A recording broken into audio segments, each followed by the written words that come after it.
तो बरियाती भाई का विवाह था ना, भाई हुआ ना, बड़ था कि छोट? अच्छा ठीक, कौन ठीक, कुछ भी हो सकता है। अच्छा, लड़की बढ़िया थी? हाँ,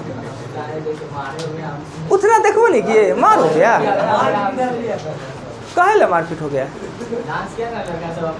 हाँ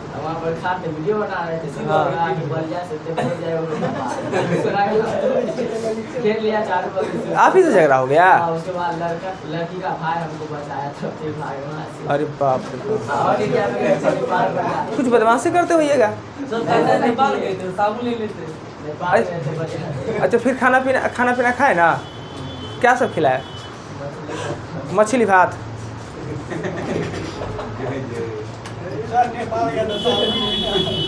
नेपाल गए थे जी? नेपाल से 10 किलोमीटर पीछे। ओह, तो थोड़े और 10 किलोमीटर जाते, साबुन ले ही आते।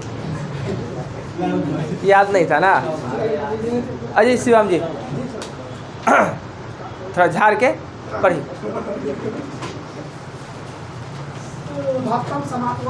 हाँ, इस चैप्टर का नाम है वो महत्तम समापवर्तक और लघुत्तम समापवर्त है, जिसे HCF और LCM कहते हैं। HCF का फुल फॉर्म होता है हायर या हाईएस्ट कॉमन फैक्टर।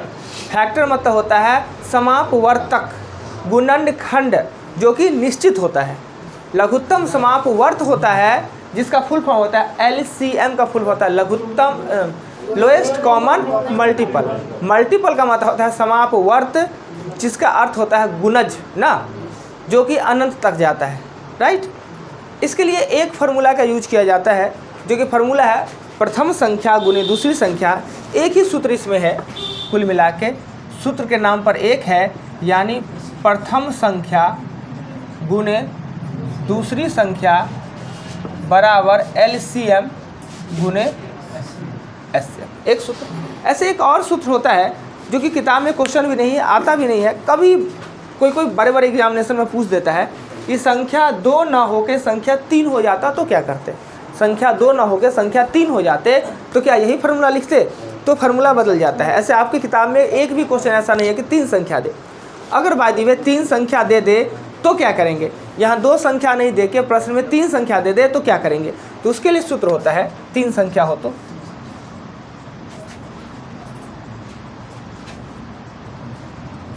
तो सूत्र होगा प्रथम संख्या गुने दूसरी संख्या गुने तीसरी संख्या बराबर दी गई 2 संख्या का HCF।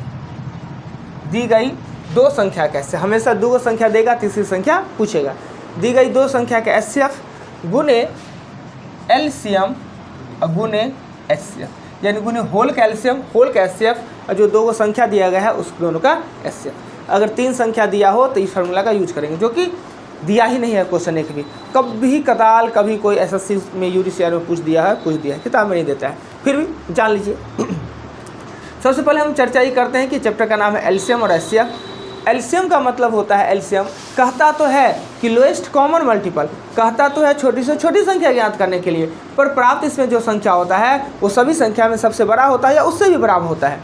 SCF में कहता है तो बड़ी से बड़ी संख्या ज्ञात करने के लिए, पर प्राप्त होता है सभी संख्या में सबसे छोटा या उससे भी छोटा या तो एक। अब ऐसा क्यों कहा? छोटका तो बड़का क्यों प्राप्त हो गया? बड़का कहा तो छोटका क्यों प्राप्त हो गया? ये छोटका कह रहा है मल्टीपल में छोटका पूछ रहा है, और ये बड़का कह रहा है फैक्टर में बड़का कह रहा है ना। तो पोखर का बड़का से बड़का मछली पूछ दे आपको, पोखरी का बड़का से बड़का मछली तो क्या किलो का? 10 किलो का, 12 किलो का ना।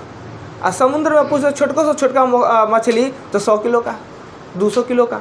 तो बात यही है। तो फैक्टर में बड़का, फैक्टर निश्चित होते हैं, और मल्टीपल में छोटका, मल्टीपल अनंत होते हैं, इसलिए उसमें छोटका लिया जाता है, राइट। आपके सेंस में होना चाहिए कि अगर आपको भाग के सेंस में पूछे तो HCF का मतलब होता है भाजक और LCM का मतलब होता है भाज्य। HCF सबको विभक्त करने वाला होता है, LCM सबसे विभक्त होने वाला रहता है ना। एक और सेंस में HCF सब में घुसा हुआ रहता है और LCM सब में दिखता है, यानी LCM सभी के लिए होता है और HCF सभी में होता है। अब इसमें कोई अंतर लग रहा है? सभी के लिए और सभी में, हाँ क्या है? थोड़ा कोई आदमी बताइएगा। सभी के लिए और सभी में, सभी के लिए मतलब, सभी के लिए मतलब क्या होगा? सभी के लिए एलसीएम क्या है? सभी के लिए एलसीएम। और सभी में, जैसे कि रूम अभी सभी के लिए है एलसीएम। दिमाग सभी में है, थोड़े थोड़े क्या? क्लियर? सेंस को, अगर भाव को पकड़ लीजिएगा, उसके थीम को पकड़ लीजिएगा, आपका चैप्टर हो जाएगा आसान। क्लियर? आइए, तो एलसीएम सब समझ के, फुल फॉर्म समझिए। सबसे ज़्यादा परेशान करता है इसका हिंदी नाम, जो कि बचपन से सब गलती करता है। हम लोग भी गलती करते थे और अच्छे अच्छे लोग भी अभी गलती करेंगे। आप उनसे पूछिए कि एलसीएम एचसीएफ होता है, उसको हिंदी में क्या कहते हैं, तो 900 लॉसो कह देगा, काम निकाल लिया। 900 लॉसो, कहीं बढ़िया से बताइए ना। तो भी महत्तम समावर्तक कहेंगे, लघुत्तम समावर्तक कहेंगे, निश्चित कहेंगे। अगर वो टैलेंटेड लोग हो, उनको पता चल गया कि वो बच्चा हमको फिरकी ले रहा है, तो थोड़ा सोच के कुछ करे। मगर अक्सर लोग ऐसे कह देगा। जैसे खूब अच्छे अच्छे आदमी, अच्छे ज्ञान है, फिर भी उससे कहिएगा कि मेरा वेतन 10% बढ़ गया ही महीना, फिर चाचा जी अगला महीना घट गया, बहुत दुख है। तो कहना क्या हुआ बुर्बक, जो था वही होगा वेतन। नहीं जी, मेरा वेतन ये महीना 10% बढ़ा दिया और अगले महीना फिर घटा दिया, तो लगता है कि वही वेतन होगा ना जी, उतना ही वेतन होना चाहिए। सब यही समझता है, पर होता नहीं ऐसा। पर ऐसा होता नहीं है। अगर ये महीना मेरा वेतन बढ़ गया 10% और अगला महीना मेरा वेतन 10% घट गया, तो वास्तव में मेरा वेतन घट जाता है, ओरिजिनल से भी कम हो जाता है। इसलिए बेचारा दुखी है। पर लोगों को लगता है 10 बढ़ा 10 घटा, इसमें क्या होगा ना, प्रतिशत पढ़िएगा तो सब ज्ञान होगा। वैसे ये भी है। तो आप लोग भी महत्तम समापवर्तक और लघुत्तम समापवर्त याद करें। यानी समापवर्तक और समापवर्त अलग अलग वर्ड है, दो अलग अलग है। ये है फैक्टर, ये है मल्टीपल, ये निश्चित होता है, ये अनंत तक जाता है। अब कन्फ्यूजन को दूर कैसे करेंगे? जब आज 10 दिन 20 दिन 2 महीना बाद आपसे पूछा जाए तो आपके पास भी कन्फ्यूजन, महत्तम समापवर्त था कि लघुत्तम समापवर्तक था, ऐसे कन्फ्यूजन उत्पन्न हो जाएगा। तो कन्फ्यूजन का कुछ तो फ्यूज लगाना होगा कि ये कन्फ्यूजन ना हो। तो याद रखिए, मौ तक का मतलब होता है महत्तम समापवर्तक। मौ तक मतलब महत्तम समापवर्तक। दूसरा तो अपने याद हो जाएगा, लघुत्तम समापवर्त होगा ना। तो मौ तक बात अगर याद रहता है तो आप कंफ्यूज नहीं कीजिएगा। कल फिर हम पूछेंगे आपसे नाम, तो फिर वही गलती, लघुत्तम समापवर्तक महत्तम समापवर्तक बोलिएगा, एकदम बोलेंगे। आज जो नहीं आया है भाई दिवे, याद है, मतलब सबका चेहरा याद है। कल पूछेंगे और वो यही गलती करेंगे। वीडियो देखेंगे कितनों, वीडियो तो देखेंगे नहीं, देखेंगे अभी, फिर भी वो सुधार आने वाला है नहीं। तो आप लोग, आप गलती करना है ना आगे से, ही ना। महत्तम समापवर्तक, लघुत्तम समापवर्त। क्लियर? चलिए अब पढ़िए बाबा। दो विधि से ज्ञात किए जाते हैं। अब ये जानना जरूरी है कि दो विधि तो जान गए, लिखा तो दिए खूब सुंदर से कि दो विधि से ज्ञात किया। दोनों विधि तो जानना होगा कि गुणनखंड विधि क्या होता है और भाग विधि क्या। पहले हम एलसीएम की बात करते हैं, फिर एचसीएफ का। दोनों विधि को हम बताते हैं। इस सूत्र को मिटा देते हैं, लिखा ही हुआ है। इस सूत्र कहीं ऐड करना हो, मन हो तो कहीं मारिए स्टार और डाल दीजिए कॉपी में, पढ़ा रहेगा अपना।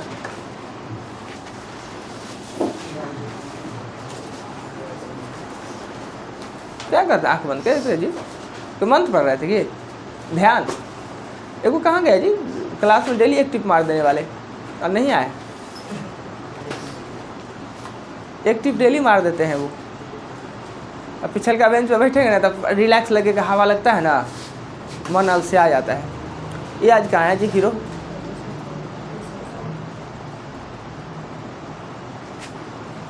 मन नहीं किया होगा उठने का। ऐसे किसको भोरे भोरे मन करता है? 12-1 तो बज जाता है सोने में ही। जब तक 3 बार अलार्म ना बजे तब तक नींद टूटता है।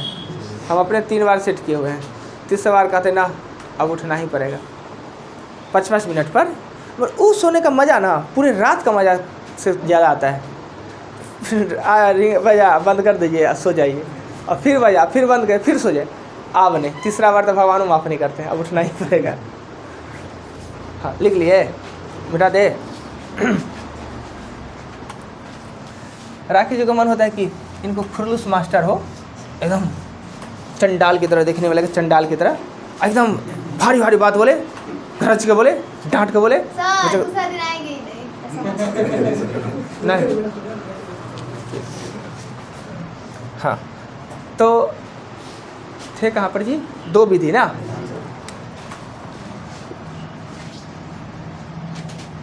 तो मास्टर कैसा होना चाहिए जी? बच्चा सबको पसंद आता हो? कैसा मास्टर पसंद आता है बच्चा को? मतलब कैसे? एकदम सीरियसली नहीं होकर पढ़ाई। हाँ, खाली हंसी मजाक करे, हंसी मजाक करे लेकिन पढ़ाई भी ऐसा। अच्छा। पढ़ाई ठीक, और दूसरा एबिलिटी अगला 1-2 हफ्ता मतलब 1-2 हफ्ता तो संडे को छोड़ के नहीं बन। बीच बीच में छुट्टी मारे। बहुत अच्छा विचार दिए आप। और कोई ना? वाह, अपना कुछ 1-2 विचार बताइए। कैसन मास्टर ठीक रहता, पसंद पड़ता है? पसंद पड़ने का मतलब ये नहीं है कि पसंद वो वाला पसंद, मास्टर में पसंद फिर भी है ना, एगो ऐसा सर रहते ना। अच्छा समझाए छोटी-छोटी बात, अब बार-बार वही ना बोल नहीं रही। अच्छा, तो उनके साथ में आप बोलिएगा। सब समझते हैं क्या बोलना चाहते हैं। ऐसा ऐसा मित्र हम देखते हैं ना, तो वो बहुत मन खुश होता है। अगर किसी का ऐसा ऐसा मित्र हो, हम ही चाहते थे कि ऐसा मित्र को हमरो हो, मगर हुआ नहीं कोई, कि ज़बरदस्ती दोस्त वाला कहेगा ये ऐसा बोला। देखिए कुछ बोले हैं, ये ऐसा बोलना चाहती हैं। अगर यही बोलना था। हाँ अच्छा, इतना भावना समझते हैं। अगर मान लेते इनके विवाह में ई जाए, जयमाला स्टेट पर चले जाए, ये लेट करेंगे अगर, अब नहीं लेके पहनाना तो चाहवे करती थी, सर वैसे थोड़ी ना करेंगे। ऐसा नहीं। हम चाहते कि ऐसा नहीं, अगर हमारो मित्र है तो विवाह शादी में हमारा लेट हो, डर लगे कि अब सिंदूरदान होगा उहे कर दे, झेलते रहे। आज तो फ्री रहते। सर क्यों किए इतना प्रॉब्लम? मजाक वो होता क्या नहीं समझे, कि लोग कहता है गया जी का पेड़ा है, जो खाता है वो भी पछताता है, और नहीं खाता वो भी। जिसका विवाह नहीं हो रहा उससे पूछे ना कहीं कष्ट लगता, बाजा बजता सुनता है ना किसी का, तो कान में रुइया देकर सो जाता है, बाहर नहीं निकलेगा। जो लड़का का 35 साल हो गया है, 30 साल लड़की का हो गया है, विवाह नहीं हो रहा है किसी कारण, बस उससे पूछिए उसका कष्ट किस। हाँ तो क्या करो, डर लगता है? कमाल है, महिला से डरेंगे जी? महिला का इज्जत करेंगे मगर डरेंगे?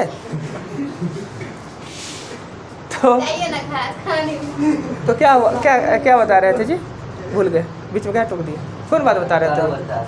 गाना बजता है ना, रियल में हमारा मित्र थे बताएंगे। तो उनको किसी का नाम सुन लिए कि आज हमारा रिलेशन में किसी का विवाह हो रहा है, हमारा से छोटा है, 3 दिन तक उनको बुखार लग जाता है, कष्ट देते। तो इस शादी विवाह होता है गाय जी का पेड़ा। कितनों लड़का को मना कर दे, कुछ कर दे, कह दिया जाए शादी कर लेगा तो 6 महीना जेल तुमको कर देंगे, फिर भी ब्याह करेगा।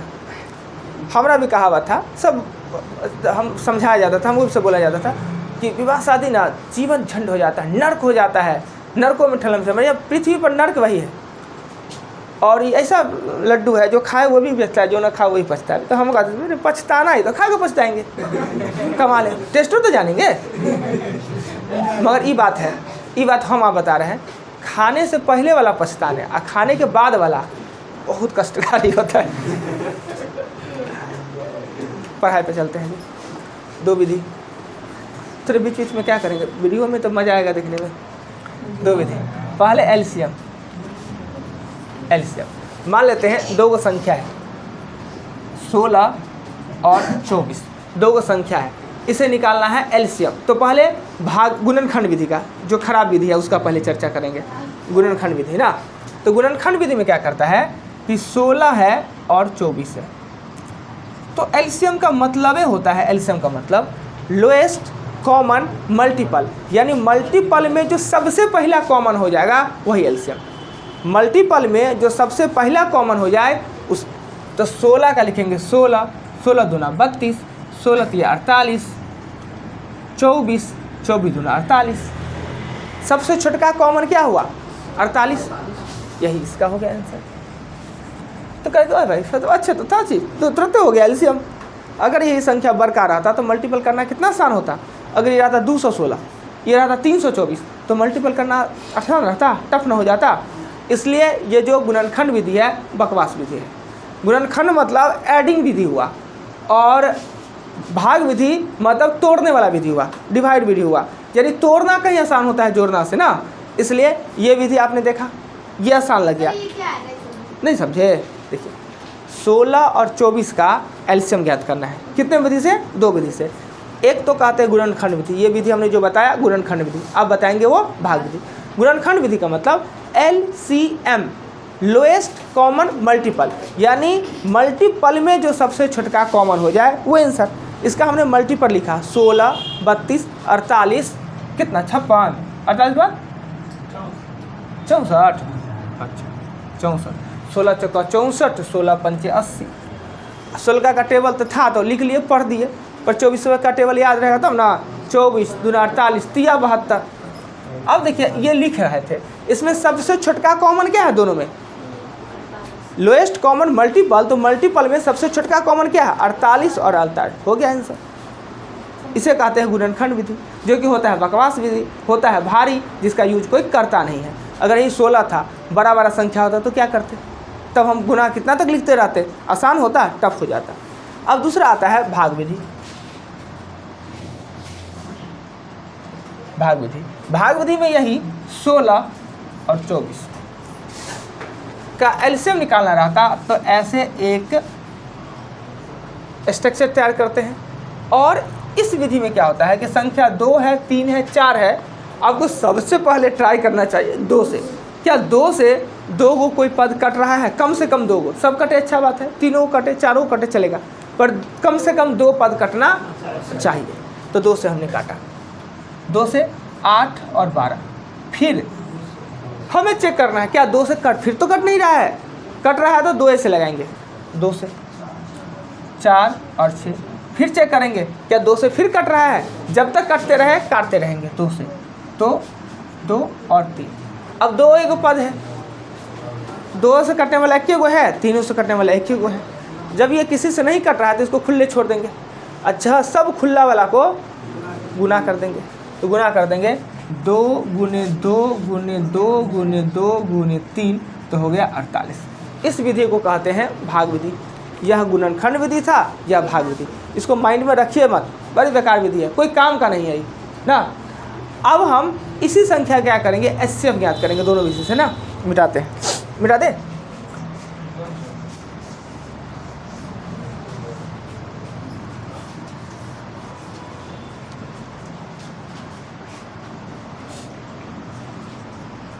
एचसीएफ ज्ञात करें, यानी 16 और 24 का एचसीएफ ज्ञात करें। तो पहले गुणनखंड विधि, फिर भाग विधि।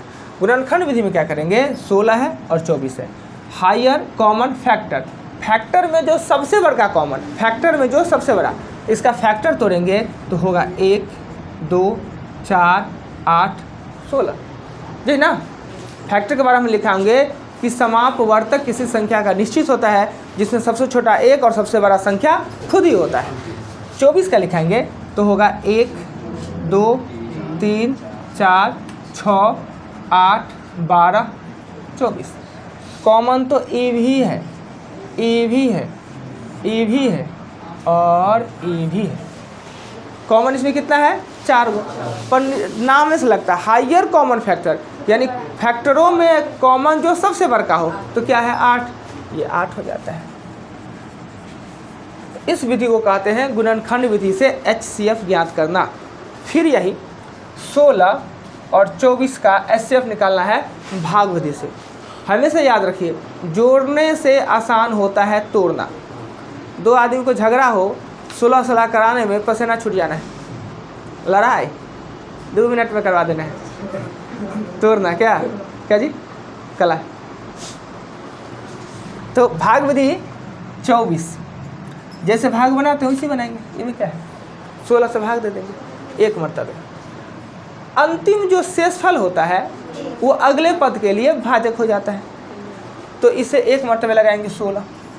अब ऊपर में संख्या खत्म और यह सिर्फ शेषफल रह जाए, यह सिर्फ शेषफल। अगर और कोई संख्या रहता तो लगाते यहीं पर, उतार के फिर लगाते, अंतिम शेषफल होता है जो प्रथम भाजक के लिए भाजक बन जाता है। तो ये शेषफल है। अब इसको आप कुछ नहीं किया जा सकता है। तो यह 16 यहाँ पे देखें, ये कर देते हैं, और 8 दूना 16, यानी अंतिम जो भाजक होता है वही HCF कहलाता है। अंतिम जो भाजक होता है, अंतिम भाजक क्या है? 8 है। यहाँ पर 8 के बाद तो खत्म हो गया, इसलिए मेरा HCF 8 होगा। इस विधि को कहते हैं हम भाग विधि। क्लियर? दोनों विधि आपने जान चुके। एलसीएम भी 2 विधि से, HCF भी 2 विधि से, एक गुणनखंड विधि से, दूसरा भाग विधि से। नेक्स्ट